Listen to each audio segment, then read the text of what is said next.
Right, so now we move on to chapter 17. Chapter 17 is a rather favorite of mine because back in the day when I first realized that the Quran has a very strong thematic undercurrent.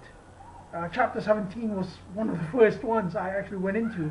That was a few years ago, and I must say it's only become more prominent since then. So chapter 17 begins with the journey by night. سبحان الذي أسرى بعبده ليلة من المسجد الحرام إلى مسجد الأقصى الذي باركنا حوله لنريه من آياتنا إنه هو السميع البصير.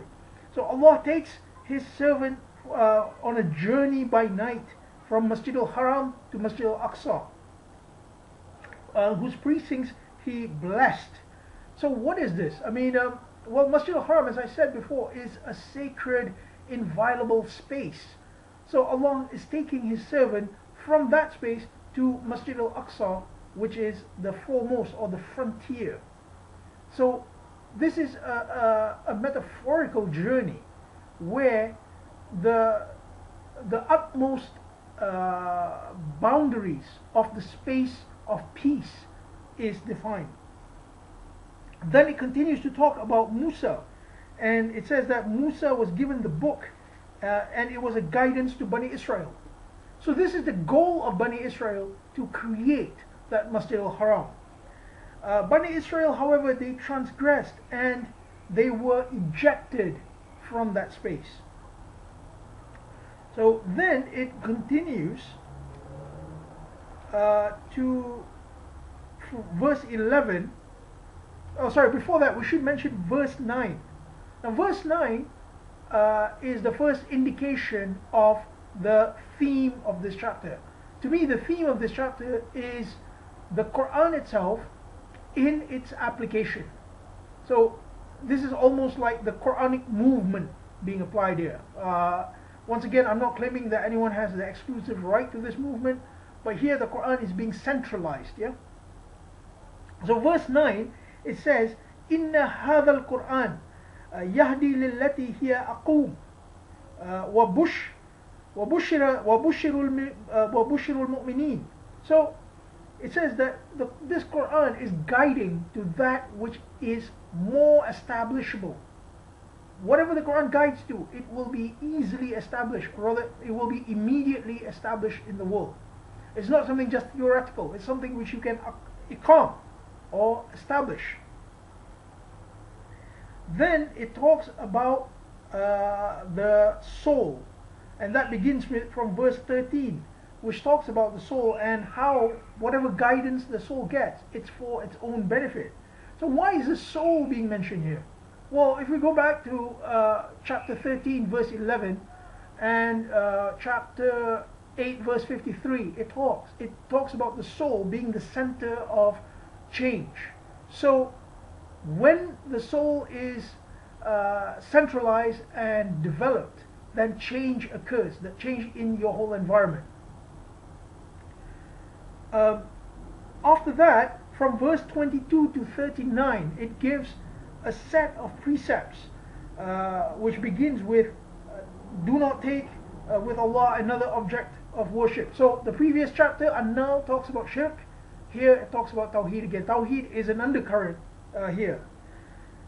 Then it gives your ethical precepts: be good to your parents, give charity, do not waste, kill not your children, do not come do not come near adultery, do not violate the orphan's property. Then it can all the way up to verse 39, and it says that these are some of the precepts given by Allah. So these are called min al-hikmah. So hikmah are precepts which bring about benefits. So next we come to verse 41, which is the second time the Quran is being mentioned in this chapter, and it says, وَلَقَدْ صَرَّفْنَا فِي هَذَا الْقُرْآنِ لِيُذَكَّرُوا وَمَا يَزِيدُهُمْ إِلَّا نُفُورًا. We have rotated in this Quran that you may vivify, but it only increases their flight from the truth. So here we can see that the Quran is again being centralized, and the famous verse, at least to Quranists, is verse 45 to 46, which talks about reciting the Quran and believing in the hereafter, and how the Quran Wahdah, the Quran alone, is seen as the measure of that belief in the hereafter.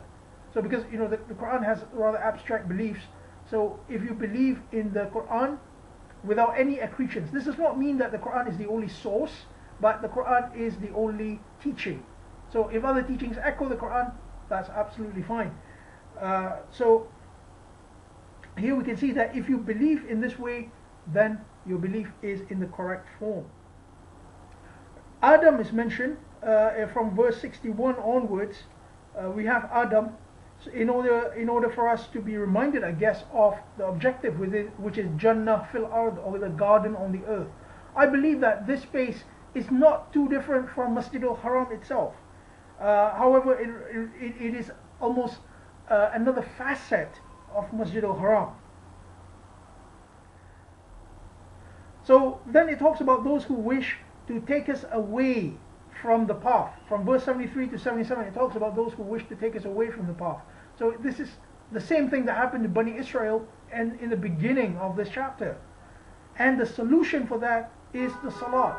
The salat is that which holds us, sticks us to the path of Allah. It says to establish as-salat, and it gives a certain criteria there, and it talks about fatahajjud bihi. In the next verse it talks about fatahajjud bihi, which is to be guarding, to be vigilant with it. With it is with the Quran. It continues and says, "O my Lord, let my entry be by the gate of truth."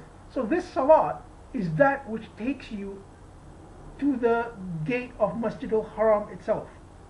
Verse 81 says, "Truth has come and falsehood has perished." So this confirms that when truth comes, we will have that state which Allah promised. Now again, the Quran is being mentioned.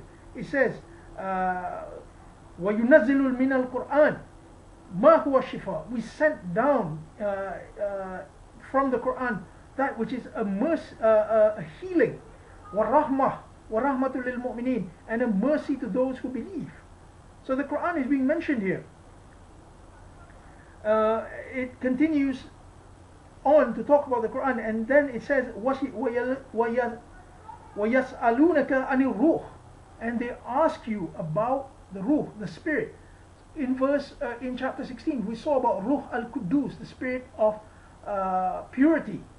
Here we see the ruh being mentioned here. So the ruh comes with the command of Allah, min amri rabbi. So amr is being mentioned in chapter 16, amr is being mentioned here, the ruh is mentioned in chapter 16, also mentioned here. The ruh is that which takes us to the correct understanding of the Quran. Then verse 88, قُلْ لَإِنِي اجْتَمَعَاتِ الْإِنسِ وَالْجِنِّ. Verily, if the whole of ins and jinn أَنْ يَأْتُوا بِمِثْلِ هَذَا الْقُرْآنِ, to produce the like of this Quran, they cannot produce the like thereof. So again, the Quran is being centralized here. So the Quran is being mentioned like 5-6 times in this chapter.